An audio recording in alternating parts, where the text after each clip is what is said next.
There's no doubt when it comes to braising short ribs, you want to bone in. The marrow brings flavor, the collagen gives it body, and the presentation is Instagram worthy. It comes with one problem: fat, up to 5 times more than boneless ribs, making skimming mandatory. Today, we divide and conquer to get the best out of this beautiful joint.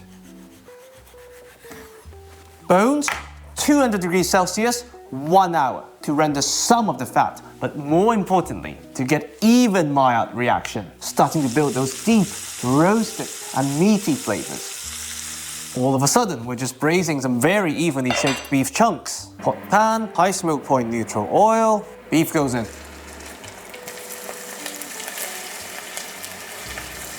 Bit of salt. The objective of the exercise here is very simple.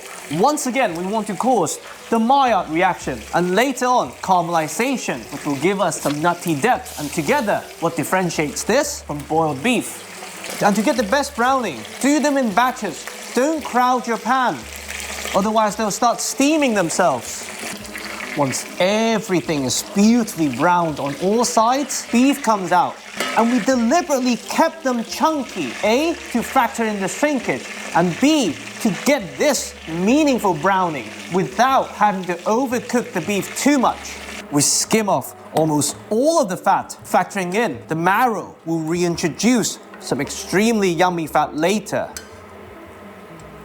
Now we start building our aromatic base. Today, for a bit of fun, flavors inspired by the iconic Korean bulgogi. Ginger in for a bit of heat and zesty freshness. Garlic for depth and caramelized sweetness later. And we're keeping them chunky because we'll pass everything through a sieve later. And a couple of pears, usually used as a tenderizer in bulgogi marinades, but today mostly for a tiny bit of tang and fruity sweetness. Salt, help them draw out the moisture. Black pepper for a bit more heat.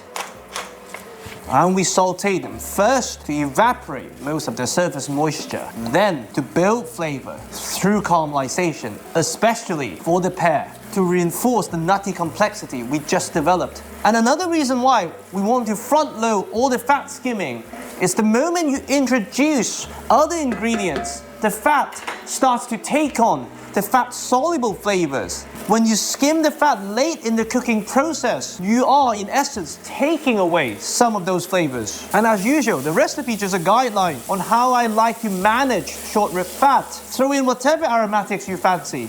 Make it your own. Now, continuing to season and to mop with the beautiful fond, soy sauce, umami and salinity.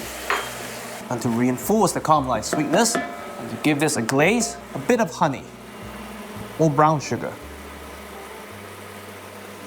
Now, a tiny bit more water, just to make sure you have no flavor left behind.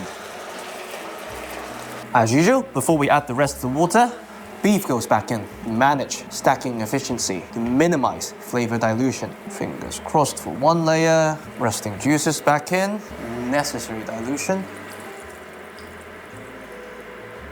Lid on, and because we're boneless, 2.5 to 3 hours. After an hour in the oven, we're ready for the collagen without the fat.